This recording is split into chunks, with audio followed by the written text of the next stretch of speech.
Good morning. We live in a culture where people are trying to become famous, and their fame is based upon silly things they might do on the internet. Um, they might they might have a site on YouTube where they are posting videos constantly about things that they're doing in their life and what they're up to and so on. And a lot of it tends to be sort of meaningless. But this particular group of people are known as influencers. It's a term that was coined to describe the people like the Kardashians and others who do certain things on the internet and live a certain lifestyle. And other people in society try to emulate that, try to live the way this famous influencer lives. To me, it all seems a little bit silly that there's a lot more important things in this life than following somebody on the internet. But nevertheless, I want to. There's a particular influencer that I want to talk about today, and that's the Apostle Paul. Paul was an influencer in his own time. That he was known for many, many things. He was an apostle. He was a teacher. He was a pastor to a number of churches that he was instrumental in starting. He was also a tent maker. That he worked in the marketplace making tents, and so people knew him from that setting. He spanned three different cultures. He had a Jewish mother. He had a Greek father. He was a Roman citizen, and so on. And so he had all kinds of people to whom he could influence in his life, particularly those that were under his care. And one of the ways that he was an influencer was he was a mentor. We have three books of the Bible, 1st and 2nd Timothy and Titus, that are called pastoral epistles. Epistle is a letter.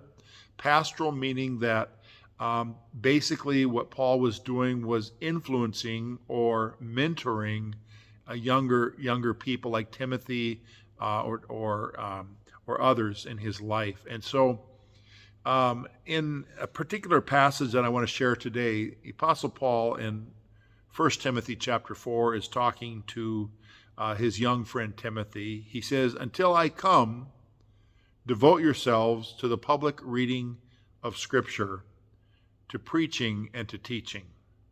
Do not neglect your gift, which was given you through a prophetic message when the body of elders laid hands on you.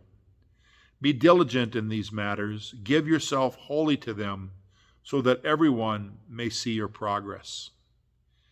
It seems to me that Timothy is an up-and-coming pastor, that Paul is telling him he says, continue to preach, continue to read Scripture publicly, continue to do what God has called you to do when those elders laid hands on you and you began your ministry. What Paul is doing as a mentor is a very important gift. I've had a number of people in my life who influenced me, who mentored me as I came into the pastorate, as I grew up, as I began to serve Christ in my public ministry. There were people that influenced my life, and they were important to me. And it was that importance that allowed me then to pass that on to others, to influence others.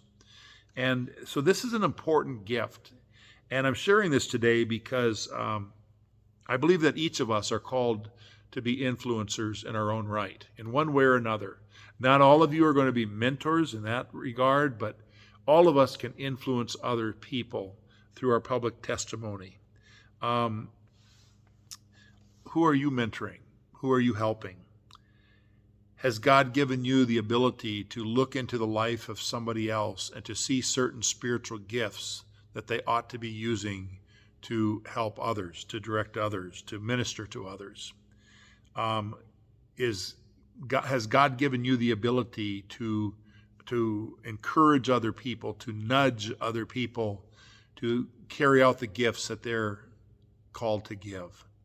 I want you to think about that a little bit in regard to what God has called you to do as a person. There's many ways that you can be an influencer. for Christ, and you can be a mentor for Christ, mentor other people as they're coming up. All of us are called to be influencers in one way or another.